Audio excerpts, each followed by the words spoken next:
Platform adalah fondasi yang akan menjadi acuan sebuah program. Program tanpa platform maka akan menjadi rapuh karena tidak bisa bersinergi dengan lainnya. Dalam bernegara, platform ini disebut Grand Plan. Misalnya, zaman Pak Harto dulu ada Repelita, rencana pembangunan 5 tahun. Dari Repelita 1 sampai Repelita 6, sambung menyambung selama 30 tahun. Itu contoh platform. Kalau infrastruktur itu bukan platform, itu program. Infrastruktur itu bagian dari platform. Itu seharusnya. Atau kita beri contoh platform Amerika yang foreign policy-nya tidak pernah berubah sejak tahun 1940-an. Kennan Policy, sebuah kebijakan Menteri Luar Negeri Amerika atau State Secretary-nya yang bernama George F. Kennan, mengatakan bahwa penduduk Amerika adalah 5,6% penduduk dunia pada saat itu tahun 40-an. Dan sampai saat ini juga 5,6% kira-kira penduduk Amerika. Dan pada saat itu, mereka ingin menguasai atau sudah menguasai 54% kekayaan dunia. Ini kata-kata penting dari Kennan. We want to keep it that way forever.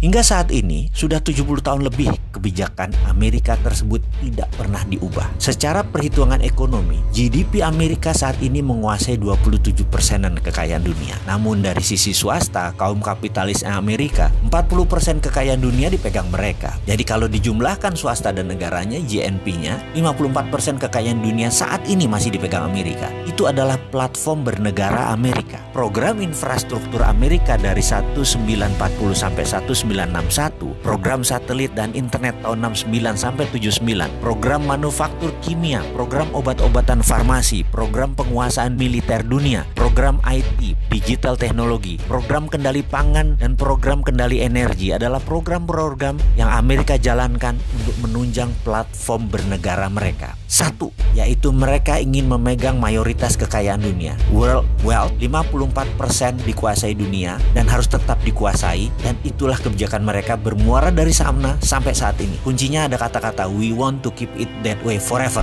tersebut. Apa yang bisa Indonesia ambil contoh? Bagaimana kalau Indonesia membuat platform, misalnya 10% pertumbuhan GDP nasional atau GDP per kapitanya menjadi $10.000 per kapita dalam 10 tahun. Indonesia tahun 2030 menjadi negara nomor 5 terkaya di dunia. Dengan platform itu, dengan GBHN tersebut, maka program dan SDM-nya harus disiapkan ke arah sana. Dengan platform seperti itu, Indonesia harus menyiapkan SDM, para menteri dan pejabat sebagai operator penggeraknya adalah harus orang-orang pilihan dan orang-orang kompeten. Terkadang saya batin, mungkinkah jabatan kementerian dan jabatan posisi strategis lembaga negara diisi oleh para politikus yang hanya bagi-bagi kekuasaan konsolidasi? Bisakah dengan cara itu mendapatkan 10% pertumbuhan per tahun? Bisakah dalam 10 tahun GDP per kapitanya jadi 10.000? Rasanya sulit ya, bener ya? Kalau tim bola kita analogikan untuk mempersiapkan pertumbuhan 10%, mana Lionel Messi-nya? Mana Suarez-nya? Mana kipernya? De Gea-nya mana? Masa diisi politikus sih? Apalagi diisi oleh mereka yang akan menari untuk menjadi pemimpin 2004. Pasti nggak kerja. Ini saran loh. Kalau kita ingin 10% growth pertumbuhan dan GDP per kapitanya 10.000,